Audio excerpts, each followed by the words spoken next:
पंचम वेद का नाट्य लेख। नाट्य वेद की सुनो कहानी, सत्य सुंदर की अमर निशानी। अधर्म से धर्म पथ दिखलाए, रंगमंच की उज्जवल वाणी। रंजन प्रबोधन संग मनोरंजन, यही नाट्य शास्त्र की रीति। कला ही जीवन का सत्य स्वरूप, कलाकार की अमर प्रीति। 5 ऋषियों का एक दल प्रवेश करता है और भरत मुनि को प्रणाम करता है। भरत मुनि उन्हें आशीर्वाद देते हुए उनके आगमन का प्रयोजन पूछते हैं। ऋषियों में से एक बताता है कि जब से नाट्य शास्त्र की रचना हुई है, उनके मन में कई प्रश्न उठ रहे हैं, जिनके उत्तर वे भरत मुनि से प्राप्त करना चाहते हैं। भरत मुनि उन्हें संकोच न करने के लिए कहते हैं। एक ऋषि जिज्ञासु होकर पूछता है कि नाट्य शास्त्र की उत्पत्ति कैसे हुई और इसका उद्देश्य क्या है। भरत मुनि गंभीर होकर उत्तर देते हैं कि यह प्रश्न केवल नाटक से नहीं, बल्कि जीवन के सार को समझाने से भी जुड़ा है। त्रेता युग में जब मनुष्य काम, लोभ आदि के प्रभाव में आकर अधर्म और संघर्ष की ओर बढ़ने लगा, तब देवराज इंद्र ने ब्रह्मा जी से प्रार्थना की कि कोई ऐसा माध्यम हो जिसमें देखना और सुनना दोनों ही हो, जिससे मनुष्य धर्म, अर्थ और मोक्ष के मार्ग पर लौट सके। एक अन्य ऋषि प्रश्न करता है कि यदि वेद स्वयं ज्ञान के भंडार है और उनमें समस्त जगत का रहस्य समाहित है, तो फिर नाट्य शास्त्र की आवश्यकता क्यों पड़ी। भरत मुनि उत्तर देते हैं कि वेद केवल ज्ञानी जनों के लिए सुलभ है, जबकि नाटक सभी के लिए है। सामान्य जन को नाटक के माध्यम से धर्म और शिक्षा के मार्ग पर लाया जा सकता है। इसी उद्देश्य से ब्रह्मा जी ने चारों वेदों के तत्वों को मिलाकर नाट्य वेद की रचना की। यह सुनकर ऋषिगण आश्चर्यचकित होते हैं और पूछते हैं, वेदों के कौन कौन से तत्व नाट्य शास्त्र में सम्मिलित किए गए हैं।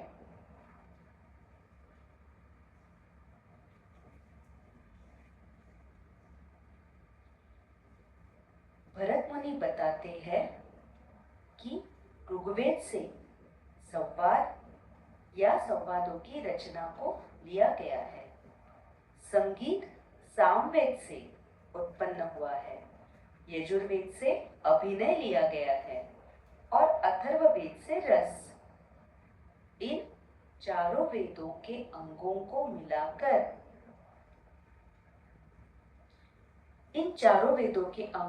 मिलाकर नाट्य वेद की रचना की गई है। ऋषियों में से एक साहस कर पूछता है कि नाट्य केवल देवताओं के लिए रचा गया है। भरत मुनि मुस्कुराकर उत्तर देते हैं कि यही प्रश्न दानवों ने भी ब्रह्मा जी से पूछा था। तब ब्रह्मा जी ने उत्तर दिया कि नाट्य शास्त्र सभी के लिए है, देवताओं के लिए, दानवों के लिए और मनुष्यों के लिए। नाटक शुभ और अशुभ कर्मों को दिखलाने वाला है। यह थकान, शोक, दुख से पीड़ित लोगों को शांति देने वाला है। इसमें सभी रस, भाव, शास्त्र, शिल्प और कार्यों का समावेश है। ऐसा कोई विषय नहीं, ऐसा कोई कार्य नहीं जो नाट्य में ना दिखे। ऋषिगण यह सुनकर चकित रह जाते हैं और कहते हैं कि यह तो समस्त सृष्टि का समावेश है, लौकिक और अलौकिक दोनों, बहुधर्मी और बहुसांस्कृतिक। यह तो समस्त प्राणियों की भावनाओं की प्रतिनिधि कला हुई। भरत मुनि गर्व से उत्तर देते हैं कि नाट्य शास्त्र को सभी कलाओं का उद्गम भी कहा जा सकता है और सभी कलाओं का संगम भी। फिर एक ऋषि चिंता व्यक्त करता है कि नाट्य कला तो अद्भुत है, यह उतनी ही आवश्यक है जितना जीवन के लिए सांस लेना।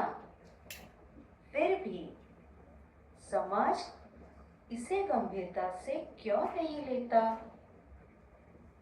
कला कर्म को अनावश्यक क्यों समझा जाता है?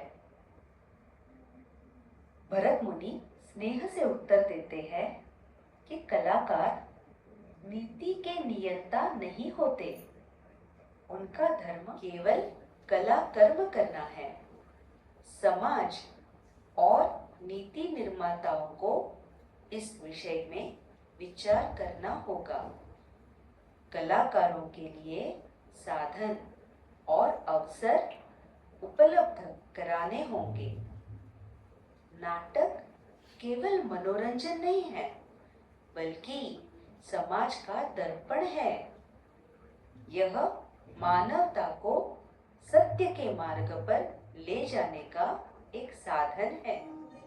रत्नी आगे कहते हैं कि रंगमंच जाति, धर्म और भौगोलिक सीमाओं से परे जाकर समग्रता में मानवीयता की बात करता है। यह धरती को स्वर्ग बनाने की शक्ति रखता है। ऋषिगण सहमति प्रकट करते हैं और कहते हैं, निस्संदेह कला विहीन समाज तो पशुओं का समाज होता है। भरत मुनि कहते हैं कि इसी आशा और अपेक्षा के साथ कि समाज कला और कलाकारों को वह स्थान दे जिसके वे अधिकारी है, उन्होंने नाट्य वेद को पंचम वेद कहकर पुकारा है।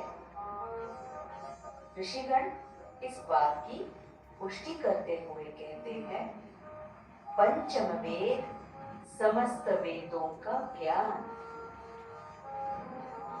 कला सत्य का श्रृंगार बनी, जीवन के सब रस इसमें समाये।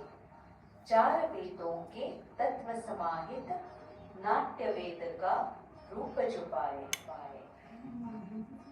अधर्म तमस में भटके जग को धर्म के पथ पर लाना है। रंग भूमि का उचित सम्मान समाज को यह समझाना है। नाटक केवल कला नहीं, यह तो है जीवन का दर्पण, नीति नियंता और प्रबोधन। कला रस इसका अभिनंदन।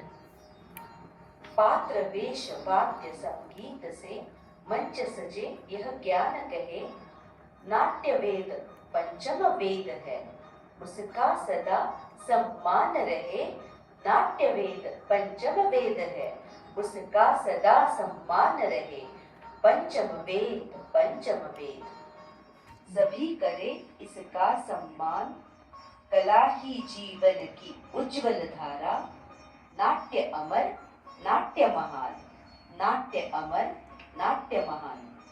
नमस्कार. बो करा सगळे. बस सरळ व्हा. That's it.